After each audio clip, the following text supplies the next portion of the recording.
عن ابن عباس رضی اللہ تعالی عنہ قال رسول اللہ صلی اللہ علیہ وسلم ان اناسا من امتی سيتفقهون في الدين ويقرؤون القرآن ويقولون نأتي الأمراء نصيب من دنياهم ونعتزلهم بديننا ولا يكون ذلك كما لا يجتنى من القتادة إلا الشوك كذلك لا يجتنى من قربهم قال محمد بن سبا إلا خطايا۔ ابن عباس رضی اللہ تعالیٰ عنہ سے روایت ہے کہ اللہ کے رسول صلی اللہ علیہ وسلم ارشاد فرمایا کہ میری امت کے کچھ لوگ دین کا علم حاصل کریں گے اور قرآن پڑھیں گے اور یہ کہیں گے کہ ہم عمرہ کے پاس جاتے ہیں تاکہ ان سے دنیا حاصل کرنا ہے۔ عمرہ کے پاس ہم اس لیے جاتے ہیں کہ ہم کو دنیا حاصل کرنا ہے، لیکن ہم اپنا دین بچا لیں گے، ان سے دنیا حاصل کریں گے، اپنا دین کی حفاظت کریں گے۔ یہ ایسا ہو نہیں سکتا، ولا یکون ذالک، ایسا ہونے والی بات نہیں ہے۔ جس طرح کے کانٹے کے درخت سے آدمی جب اس کے پاس گزرے گا تو کانٹوں کے سوا کیا بھی نہیں حاصل ہوگا، اس طرح ان کی صحبت سے، ان کی قربت سے، عمرہ کی قربت سے آدمی صرف خطاؤں میں پڑے گا، اس کے سوا کچھ بھی نہیں ہوگا، اللہ کر کے اللہ نے چھوڑ دیا ہو۔ وَكَذَلِكَ لَا يَكُونُ مِن قُرْبِهِمْ إِلَّا، تو جو امام بخاری ان کے استاد آگے جو ہے اس کا ایڈ کر رہے ہیں انہوں، اللہ خطایا، وہاں جانے کے بعد صرف تم کو خطاؤں میں پڑھنے کے سوا تم کو کچھ بھی حاصل نہیں ہوگا۔ تو علماء کو اقتدار سے جو ہے عمرہ سے بالکل آزاد رہنا چاہیے، کیونکہ ان کو حق کو پیش کرنا لوگوں کے سامنے۔ صحیح بات کیا ہے پیش کرنا ہے نا علماء کو، امر بالمعروف اور نہی عن المنکر کا فریضہ انجام دینا ہے، برائیوں سے روکنا، منکرات سے روکنا، معروفت کا حکم دینا ہے۔ اب عمرہ سے پیسے کھانے کے بعد ان کے انڈر میں آنے کے بعد انہیں کب کہے گا بتا؟ اگر وہ عمرہ کے پریشر میں رہ جائے گا، ان کے دباؤ میں رہے گا یا ان کے کم احسان میں رہے گا، تو کیا وہ صحیح فریضہ انجام دے سکے؟ سوچو، کبھی صحیح فریضہ انجام نہیں دے سکے گا۔ تو ان کی صحبت جو ہے ان کے لیے جو ہے بالکل زہر قاتل ہے، زہر حلاہل ہے ان لوگوں کے لیے، علماء کے لیے۔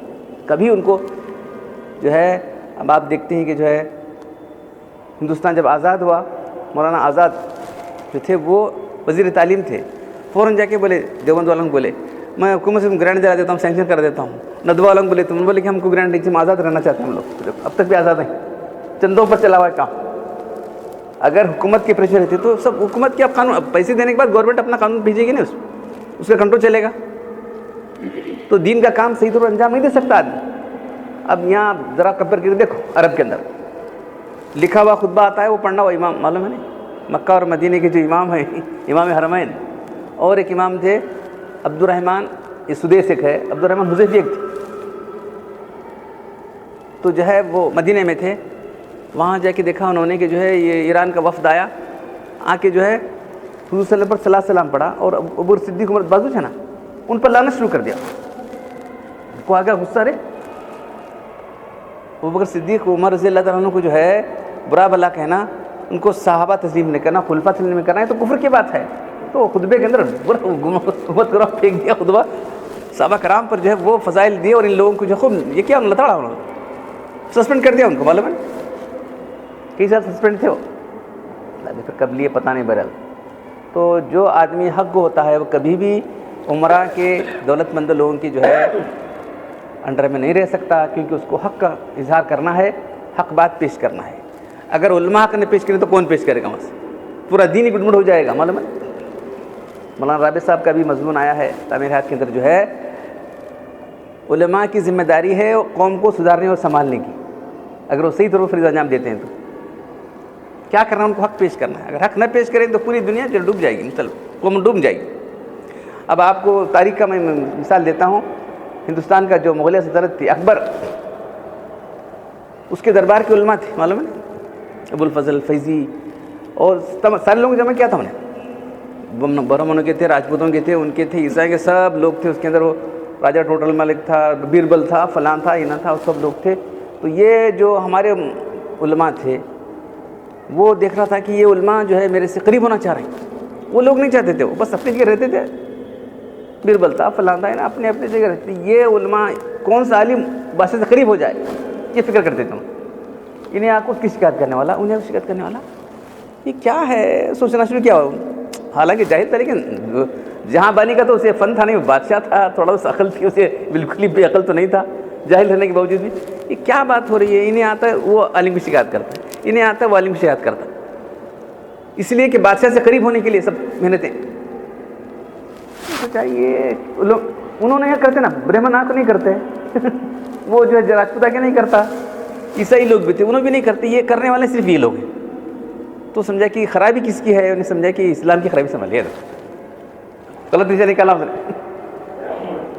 تو غلط نتیجہ نکالا تو یہ جو بیربل وغیرہ سب لوگ تھے وہ چالاک تھے لوگ, برہمن لوگ نے بولے جہاں پناہ بادشاہ سلامت, اب جو ہے اسلام آئے 1000 سال ہو گیا, ایک نیا دین نکالو ایک نیا دین نکال چھوڑو, اس کو بتانا شروع کر دیا. اسی کیا کر رہا, کون سا دین نکالنا, نام کیا رہا, دین الہی رکھ دیا.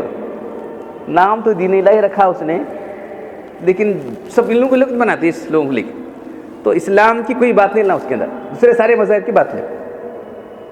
دیکھو آپ سمجھیں دین الہی کو تو ہمارے مسلمان کے چلنے ہوں گا, چند ان کے لیے آؤں گا, برہمنوں کے لیے آؤں گا, چند ان کے لیے آؤں گا, ایسا نہیں ہے. وہ دین الہی کے جو اصول اگر آپ پڑھ کر دیکھیں گے تو اس نے یہ انسٹرکشن دیا تھا, سارے دین کی باتیں لو, سارے ادیان کی باتیں لو سوائے اسلام کی.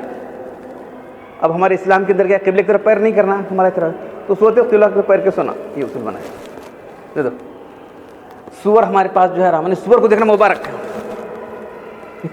آپ بنانا چاہیے, سب اسلام کے خلاف. بیوی سے ملنے کے بعد جو ہے غسل کرنا چاہیے, انہیں بولا کہ پہلے غسل کرو اس کے بعد بیوی سے ملو. تمام چیزیں اسلام کے جتنی خلاف باتیں ہیں سب جمع کر کے دین الہی بنایا تھا. یہ کس کی وجہ سے ہوا تھا, یہ دنیا پر ظلم کی وجہ سے ہوا. تو اللہ کے ایک بندے کو اللہ تعالیٰ نے اٹھایا, شیخ احمد سرہندی رحمۃ اللہ علیہ. ہاں وہ بولی کیا ہو گیا بھائی, مسلمانوں کا بادشاہ, یہ کس کی وجہ سے ہوا؟ انہوں نے دیکھا یہ سب ہمارے جو علماء سو کی وجہ سے, دنیا پر علماء کی وجہ سے سب ہوا ہے. کیا کرنا چاہیے؟ تو اس میں جو خیر پسند علماء تھے, یہ تو چند تھے, دوسرے تھے, ان کو جو ہے خطوط لکھے انہوں نے, لکھ کر جو ہے بتایا کہ جو کو بادشاہ بگڑ گیا ہے, نیا دین بنائیے, کیا ہے ایسا ہوتے ہوئے. تو پھر وہ بادشاہ کو سمجھاتے رہے. پھر یہ لوگ معلوم ہے بادشاہ کو, یہ لوگ صرف جو ہے میرا قرب چاہتے ہیں, بادشاہ کے پاس جو ہے اپنی پوزیشن جمانا چاہتے ہیں, کچھ بھی نہیں چاہتے اس کے سوائے. تو بادشاہ کو بھی سمجھ میں آ گیا اسے, شاید بہت کم لوگوں کو معلوم ہے تو سب اندر کی حقیقتیں. تو اس کے بعد جب مرتے ہو سب لوگ علماء کو بلا بنا کے, دیکھو میں مر رہا ہوں, لا الہ الا اللہ محمد صلی اللہ علیہ وسلم پڑھ کے میں اسلام پر مرتا ہوں. اس کی موت اسلام پر بھی معلوم ہے. یہ لوگ دین بنانے میں تھے, دین کو بگاڑنے میں رہے یہ لوگ, نہ دین ہی بنانے میں رہے تھے, اسلام کو بگاڑنے میں رہے, لیکن وہ مرتے وقت جو ہے سب کو بلا کے بتا کے کلمہ پڑھ کے لا الہ پڑھ کے مر گیا. تو امید تو یہ ہے کہ اس کی نجات ہوگی. لیکن یہ علماء کیسے ہیں, دیکھو فتنہ پیدا کرنے والے. تو جب عالم جو ہے دنیا کی طرف شروع رغبت دکھایا تو سمجھو کہ تباہ ہو گیا انہیں. تو بہت سے لوگوں نے لکھا ہے کہ جو ہے دنیا کی طرف ذرا بھی ان کی رغبت کرنا, ارے تم کو اللہ نے اتنی بڑی دولت دی, دین کی دولت, ہاں اس کو تم دنیا کی طرف دیکھ رہے ہو, دنیا کیا ہے, کتی مردار ہے, اللہ نے دنیا کی طرف نگاہ بھی نہیں کی بنانے کے بعد, تم اس کی طرف لگے ہو, تمہارا دین چلا جائے گا. جو عالم دنیا کی طرف نگاہ کرے گا اس کا آدھا دین چلا جائے گا. مطلب تو آج بھی حال ہے, جو علماء دنیا پرست لوگ ہیں انہوں نے دین چھوڑ دیا, بس کچھ بھی ان کو معلوم نہیں, دین کی بنیادی باتوں سے بھی غافل ہو گئے. اللہ نے علم چھین لیا ان کا, تقویٰ پرہیزگاری سب چھین لیے, بس لوگوں کے ہاتھوں میں جو ہے کھلونا بنے ہوئے لوگ. لیکن اس کے باوجود بھی الحمدللہ آج بھی یہ جو حدیث ہے ہم کو جو ہے یہ دے رہی ہے کہ جو ہے ایسے علماء ربانی موجود ہیں جو حکومت سے آزاد رہ کے کام کرنا چاہتے ہیں, لوگوں کے پریشر سے آزاد رہ کے کام کرنا چاہتے ہیں, کسی کی پرواہ نہیں کرتے ہو آپ کہتے ہوئے. تو ایسے علماء کی وجہ سے جو ہے دین ہمارا باقی ہے اور ملت باقی ہے. تو کس طرح دین میں بگاڑ آتا ہے, تو علماء کو جو ہے چاہیے کہ وہ بالکل آزاد رہ کر کام کریں, صحیح دین کو پیش کریں, حق کو پیش کریں. ہاں تو کیونکہ وہ انبیاء کرام کے وارث ہیں, ان کا کام جو ہے صحیح دین کو پیش کرنا ہے, ان کا کام جو ہے لوگوں کے لیے مطابق دین کو بنانا نہیں, لوگوں کے مزاج کو دیکھ کر نہیں دین کو بنانا ہے. تو الحمدللہ آج بھی ایسے علماء موجود ہیں. تو یہاں صرف اللہ کے رسول تنبیہ کر رہے ہیں, میری امت کی کچھ لوگ ایسا کریں گے تو تم پہچان لو کون ہے انہوں. اب سیدھا آدھی مثال ہے, کچھ اردو یہ عربی اسکالر شروع کر دی گورنمنٹ نے, کیا چلتا ہے دیکھو کیا بولنا چاہیے ہم لوگ. جھوٹی حاضری بھری جاتی ہے, جھوٹا اقسام ہوتا ہے, جھوٹی انسپیکشن ہوتی ہے, جھوٹی ڈگریاں دی جا رہی ہیں. کون کرنے والے ہمارے علماء؟ تو یہ حرام کی طرح کھانے والوں کبھی منہ سے حق نکلتا ہے, ذرا بتاؤ. بہت سخت بات بول رہا ہوں میں, لوگ سمجھیں کیا ایسا بول رہے ہیں. میرے سامنے لائے پرچہ لایا انہوں نے, مجھ کے بجے کیا معلوم کہ پرچہ ہے, یہ پرچہ ہے امتحان کا, ذرا ذرا بولو. میں اس کے جواب بول دیا, نہیں بچہ کو لکھانا ہے پتہ چلا.